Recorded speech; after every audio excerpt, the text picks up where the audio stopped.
Somos su pueblo, signo de unidad. Él está en medio de nosotros, sirve a la mesa, nos reparte paz. Por tu inmensa gloria te alabamos,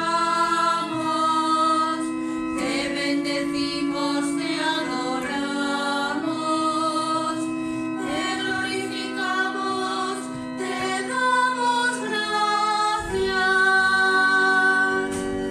Gloria a Dios en el cielo y en la tierra paz a los hombres que ama el Señor.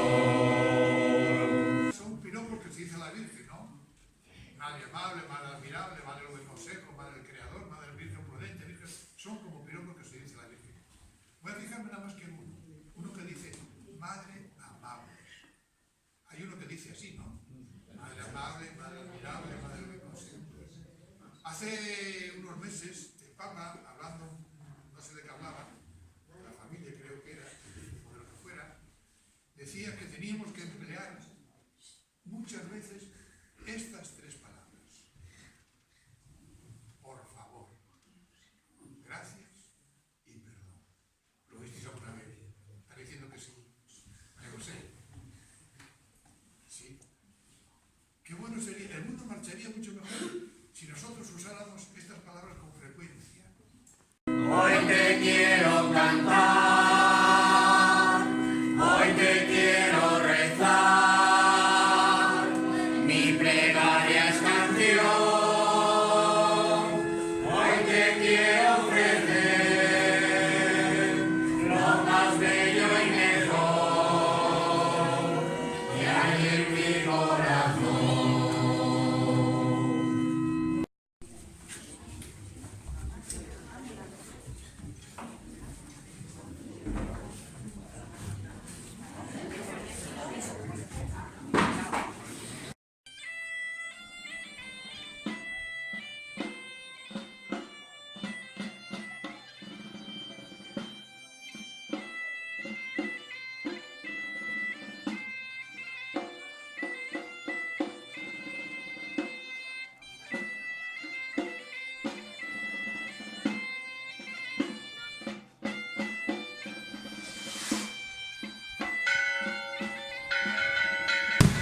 Padre, Hijo y Espíritu Santo, descienda sobre nosotros. Amén.